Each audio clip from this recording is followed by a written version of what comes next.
My next speakers are Newdigate and Helen Marzolf. We are gathering in front of Anne's work here in an exhibition. Anne Newdigate has a degree in African Studies and English Literature from the University of Cape Town and a BFA and MFA from the University of Saskatchewan. She completed a postgraduate year in the Tapestry Department of the Edinburgh College of Art. Her work has been exhibited internationally. She represented Canada in the Lotz Tapestry Biennial in Poland and has taught, been on conference panels, and given lectures internationally from Tasmania to New York. Born in Grahamstown, South Africa, Anne Newdigate came to Canada in 1966 and now lives and works on Hornby Island, British Columbia. Thanks. Helen Marzolf is a practicing artist who has taught early 20th century studies in art and architecture at the University of Saskatchewan. She is the former assistant curator at the Kenderdine Art Gallery, U of Saskatchewan, from 1991 till 2001, and was director-curator of the Dunlap Art Gallery at Regina Public Library. She moved to Victoria in 2005, where she was executive director of Open Space until 2017. It's really unusual to be talking to you, not sitting on your gray sofa with Reggie nearby and his friend. Reginald the cat. Reginald, pardon me. I thought it was also okay to call him Reggie, but because he's so naughty. Anyway, I was just saying before, maybe not all of you could hear, that this is a wonderful context to see your work. And I hadn't seen these works for, I think, a couple of decades. And it's like seeing them just all over again. They're just still so potent and exciting to see. So Anne and I have been friends for, I don't know, 35 years or something, maybe 40. Would have been the shoestring days in the 70s. And I've always been astonished by her work. And I thought, I want to read a title of one of her articles, because not only is she an artist and a historian, she's also a writer and many other things. So it kind of summarizes some of the things about her work. The work was published in New Feminist Art Criticism, edited by Kathy Deepwell. And Anne's title was Kinda Art, Sorta Tapestry. Tapestry is shorthand access to the definitions, languages, institutions, attitudes, hierarchies, ideologies, constructions, classifications, histories, prejudices, and other bad habits of the West. So she's got this great, playful, comedic, and subversive side, too. So I think to start with, maybe not everybody here is knows about Gobelin tapestry, so I thought it would be great if you could just tell us a bit, Anne, about how you moved into Gobelin tapestry, which is it's very exacting form, and it's associated with like dominant histories and power. Sure. Well, it started in Saskatchewan. I had tiny kids. There's one of the big ones here now. And I wanted to get away from them, so I went to Fort Capel, where there was a summer school, and I was just going to study anything that I decided to do, learn about Navajo tapestries. And that was the start of, like Janet talked about, one of those turning moments. And I became friendly with a person called Kate Waterhouse, who was 80, and she was living in Craik in Saskatchewan. And she dyed plants, she collected plants. Her place was full of dyes that she experimented with. And Craik is a tiny place, halfway between Regina and Saskatoon. And when she passed away, she bequeathed all these bags and bags and bags of fleece that she had dyed. She bequeathed it to me. So that was quite a gift, and I was very honored. And so what happened was that I made contact with Prince Albert's Community College, and they got the Weavers Guild to process these dirty fleece, but they were dyed with things like umbilicaria, which is what I learned about too, which is a lichen and sage and onion skin and rhubarb root. And then we had a design workshop. I went up 80 miles from Saskatoon to Prince Albert, and we did a communal design and then put a warp on. So that's when I can tell you about technical things. All these are done, this is done on a loom, and a loom is crucial to actual weaving. It's a very rigid bar on another rigid bar, and you put a very strong warp over and on this, and then you get that ready, and then you come with a weft, and you come in and out and in and out. And so this was done by a group, and it was an image of, I used an image of, well, jointly, everybody brought something to contribute to the design. And the image was of Kate, who was a farmer, and her husband was blind, and she read books to him every day, and then when he died, she went to the college in Regina and said, I want to study mathematics. And they said, well, why do you want to study mathematics? You're 80.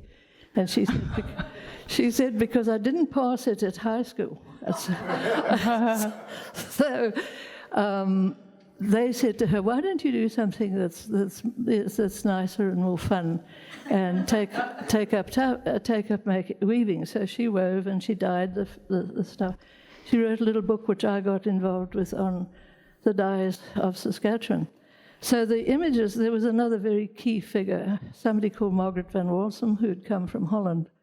And because of her childhood in Holland, they thought there could be no more wars, but they came to Canada, and Margaret was also an expert in Navajo weaving. So the image was of the two of them sitting, working on their yarn, and it has all the names of the people who wove it around it. So that got me going, but then I found that my more academic side had to somehow incorporate this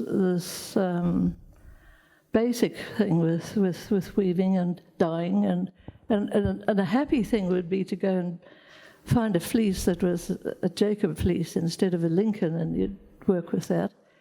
And then I got into my BFA, and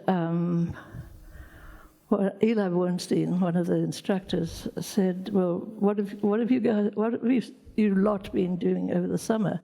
So I said, well, actually, I've been weaving. So he said, well, that's okay with me, so. But it was always a battle. It was a department that was very much formalist, and I'm grateful for that, because it has been very helpful. And then I learned here and I learned there, and I went to Edinburgh, and I was accepted for a year to study there. And I went to France, I went all over, I read books, I got magazines, and then eventually found that I was unable to control these natural dyes, and they were controlling me. And so at Edinburgh, they forced one to not make a tapestry unless you could absolutely justify it. So people were making other kinds of things that were called tapestry, because it was experimenting and so on, which was very, very healthy. And so then I learned to interpret my drawings, and I work with drawings and my drawings. And there is a custom in the tapestry world that the images come from a very well-known painter, Right. wherever it is. And the weavers would be like at the Dovecot studio in Edinburgh, they would interpret the drawings. I think I've gone there. But you've also said that all of your activity, whether you're working on a Gobelin tapestry or you're drawing or doing a watercolor, it's all drawing to you. So it seems to me that you're making this historical form work in a more contemporary way, particularly because of the way you think about it. I think so, and I think that I think drawing is something that many people become artists even if they don't continue to draw, but often it seems to be based on an ability to draw. So that is very much in my childhood, and so I think like a drawer when I'm making a tapestry. Yeah. Did you want to look at the back? Somebody asked me if they minded looking at the back. Yeah. Well, you also say at some point, in some of the things you've written, that you learned the Gobelin style tapestry from behind, from the back. Yes, I did do a bit of an apprenticeship in the south of France with somebody called Michel Mesnage, and she had been in India, but Gobelin actually has a 7-year apprenticeship, and you do not vary your methodology, not a scrap. There was sort of a war at one stage between Gobelin and I think Aubusson, which is low relief. It's woven on actually from the back flat. So, and the Gobelin is woven upright from the back also. And the war was because somebody stole the recipe for a dye, a particular dye. So they're very strict. And I visited the Gobelin in Paris to see how it works, and it was about a loom about as wide as this whole room, and there were perhaps 4 or 5 people working on it, and they were interpreting. So experimentation would come from the imagery, not from the process. Right. So when sometimes I was in an exhibition of somebody, in Aubusson, yes, I remember seeing the wife of a very famous person whose name is just escaping me. Somebody will know, I know. Anyway, she was looking at it, and I could just see from the body language that this was not, sort of tapestry, because that was an exhibition that was there.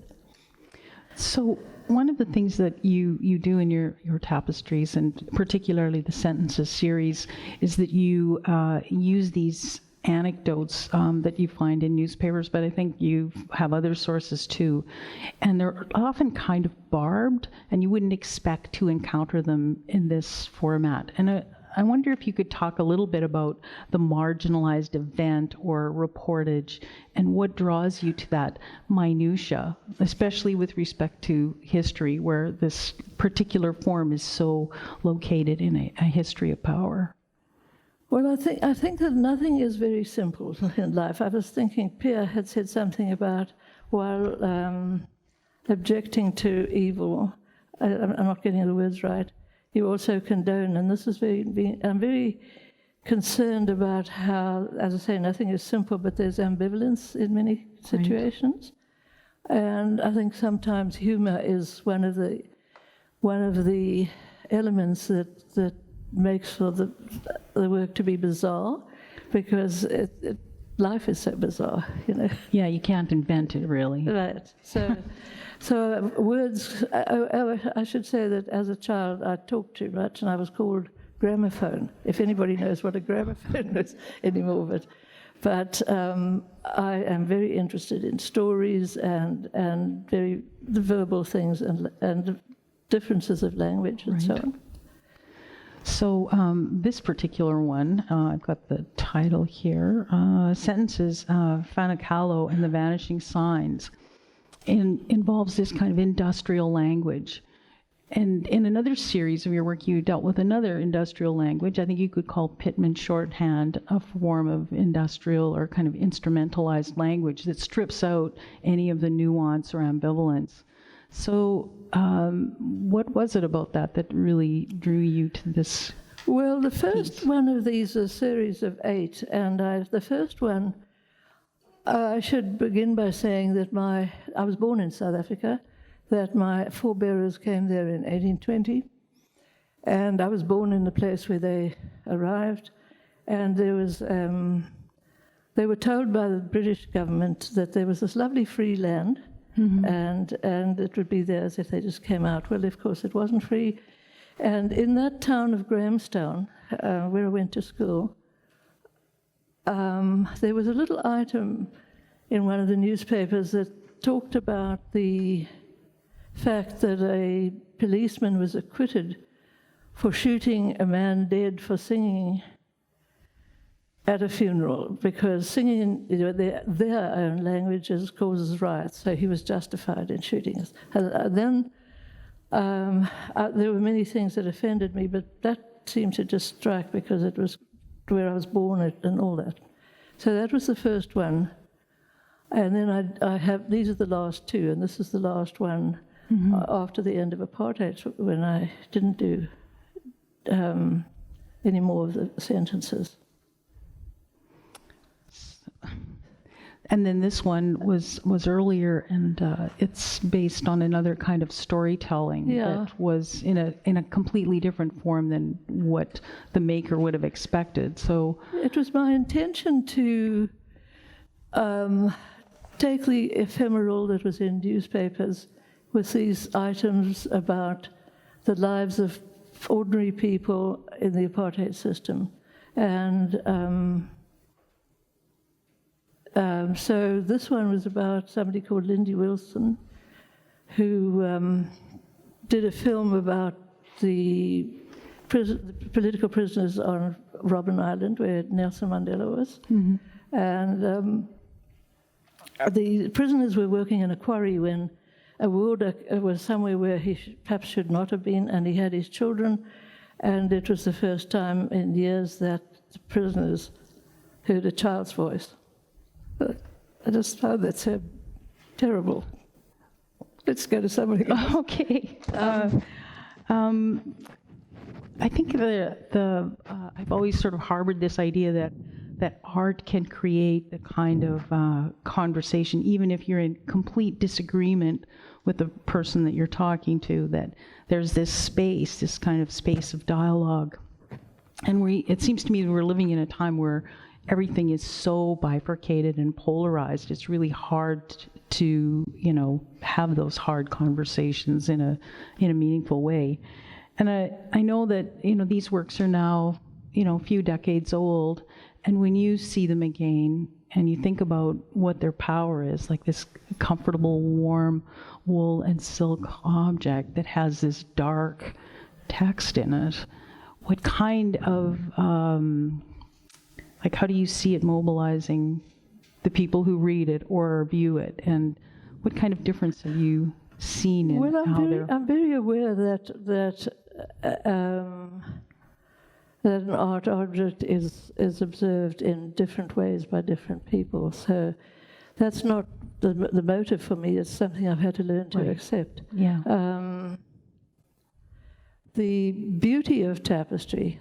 I mean, I always try to annoy my professors at the U of S by saying that paintings try hard to be like a tapestry.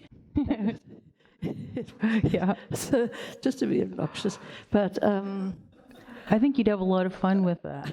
yeah. Actually. But by using tapestry, to take the ephemeral newspaper and make it something, these will last for like hundreds of years if they're properly treated. I mean, many of the old tapestries were not properly treated in France, and they developed holes and moths and all kinds of things. But I think one of the things was advertising around the South African situation, which was people would say, "Oh, it's so beautiful," and not see the other side of it, which was beneath that beauty.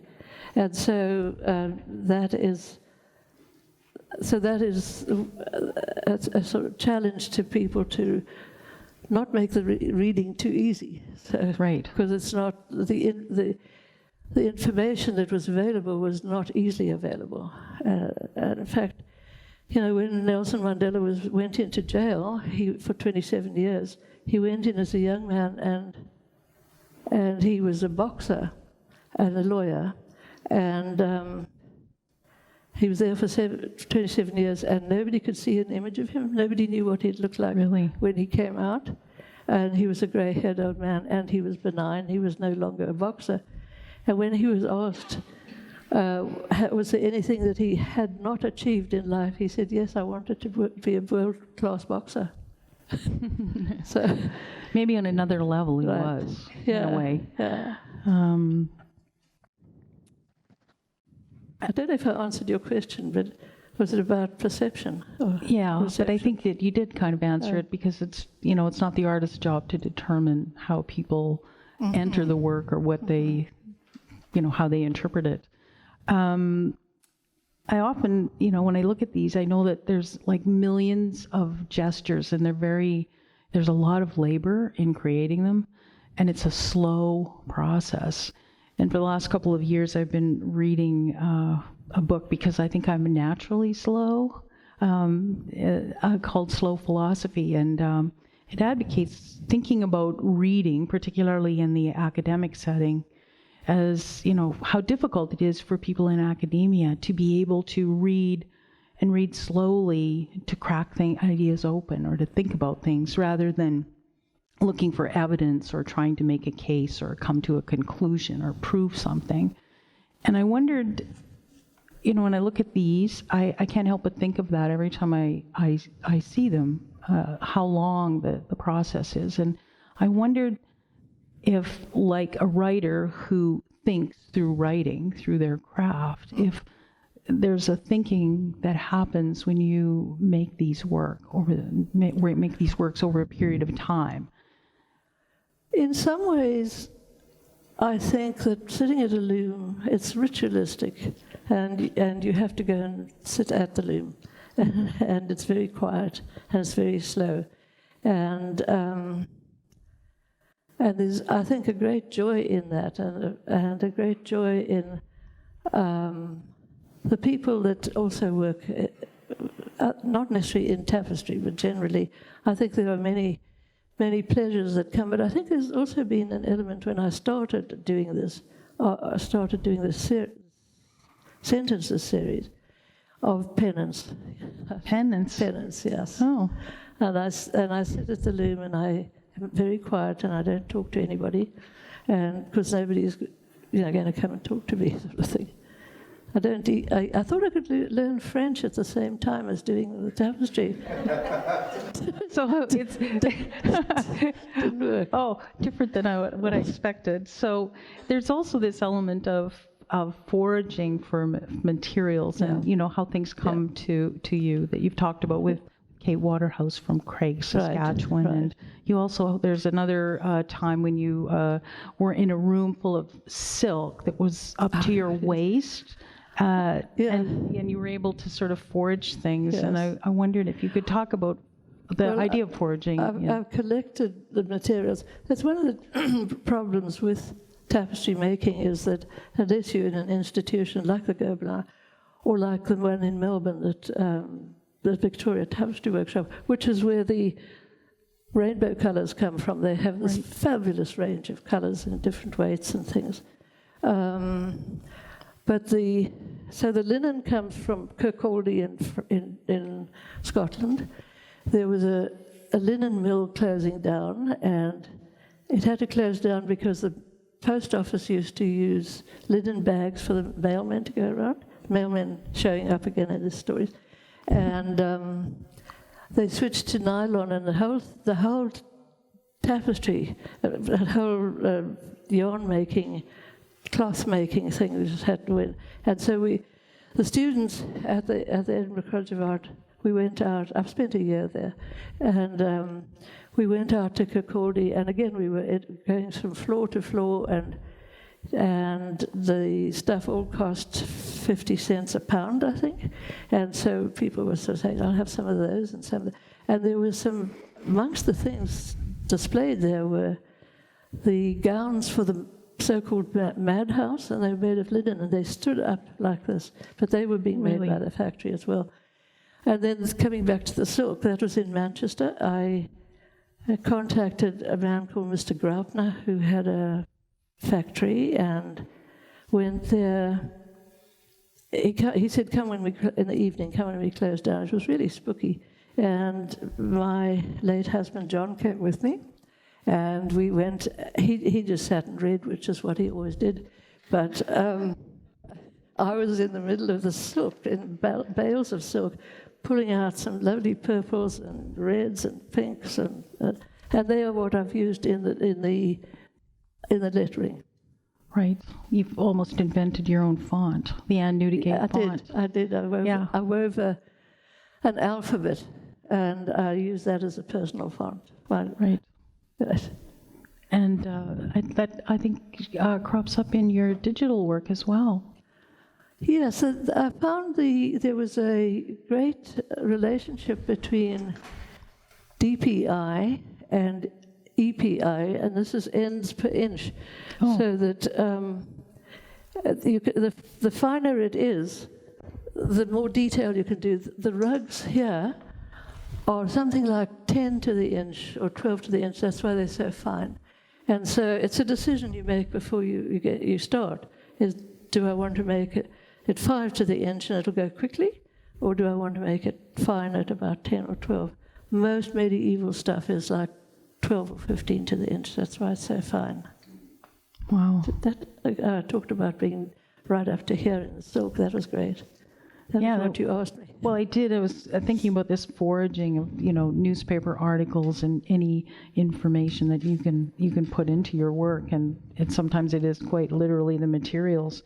So your career has spanned, I guess, half a century, and but it hasn't all been tapestry, because basically, like you said, I draw, and I use text and drawing, and I'm doing that a lot now too, because this is hard on the body, this work. I can imagine. Your shoulders start to get sore, and your back goes, and your eyesight goes. In Saskatchewan, had a recipe for cookies that would stop you getting constipated. We don't have to go any further into this. No. Why did I bring that? Did I bring that up? I hope not. Yeah. Oh dear. Now you've got me really stopped here. Can I tell you? I wanted to tell you about the time when I was invited to go and went for a year as a visiting fellow to Monash University to establish a tapestry department within their art department, not in the craft department. It was very political. And I was invited out to go and open an exhibition that was down the coast. And the person running the gallery introduced me, and they said, "This is Anne Newdigate. She's a nice lady from Toronto." And that's just about all my beefs, because what did I do? I said, "I'm not from Toronto. I'm not a lady, and I'm not nice." Anyway, sometimes these things pop out. So there's been... Yeah. So there's all of this evidence of care in your work and care of remembering. I mean, you've written about Kate Waterhouse and a lot of other documented things and written, and the work itself is... while, in this case, the text is horrifying, it is also like a care of remembering something that a lot of us, don't have any real input to.